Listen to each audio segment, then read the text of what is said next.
Mother, I feel like I have to shout it because of the exclamation point, is an intellectually and emotionally forceful movie. A certain kind of film student is likely to love it for its political and psychological themes and for its prominent symbolism. Mother covers a couple of themes, including the idea of the artist who uses and consumes his partner or muse, societal expectations regarding motherhood, childbearing and domesticity, the pressure to build a home and stay in it, fear of domestic failure, fear of building a broken home, fear of miscarriage.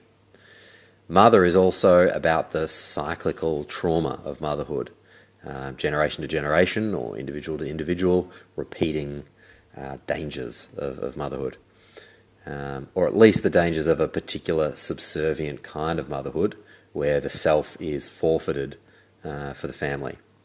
It's unclear exactly who Darren Aronofsky is targeting here, like who's the blame of these problems, if anyone.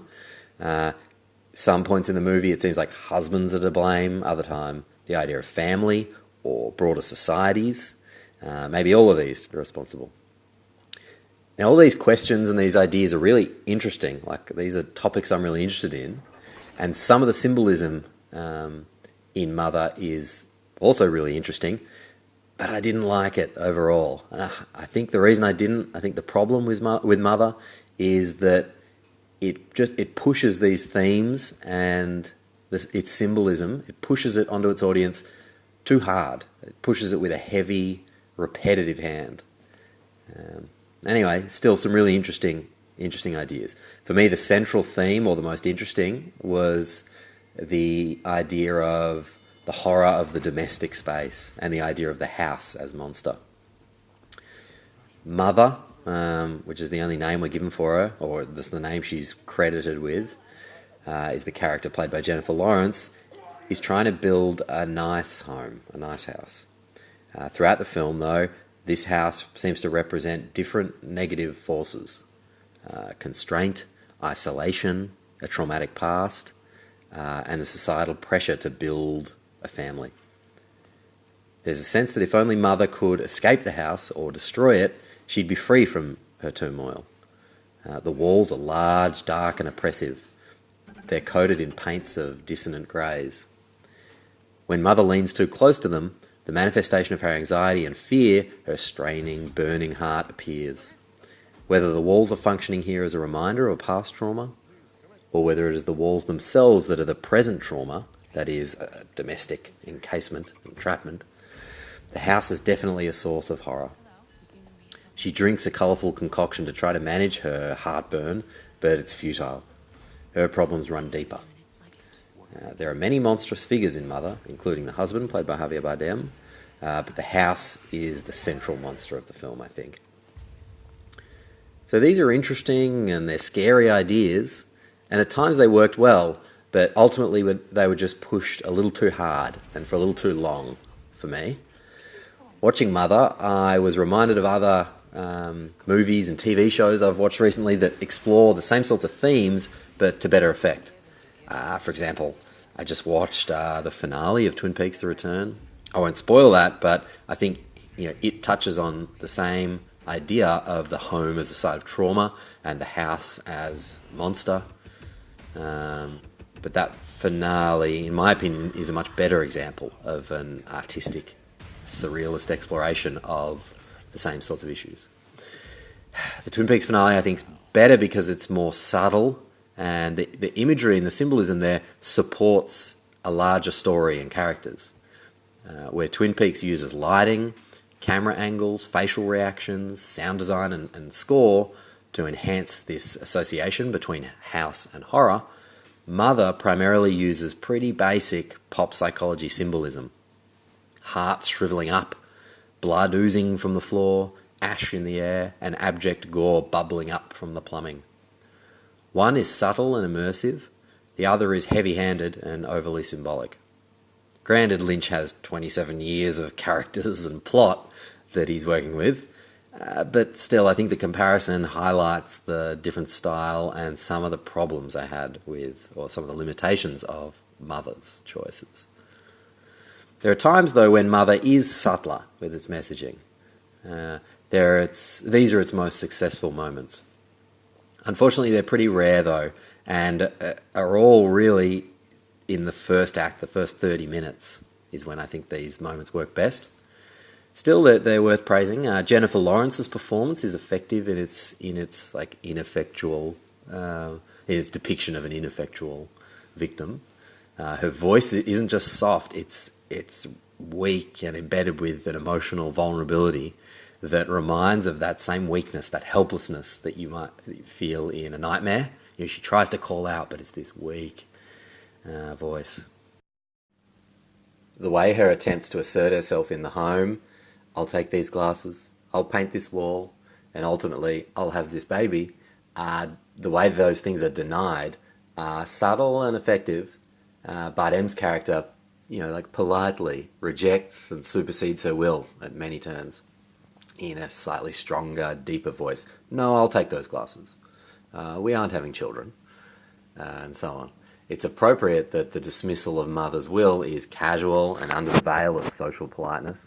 Bardem's offences here are slight and they're surface social, but for mother they are consistent acts of dismissal and oppression.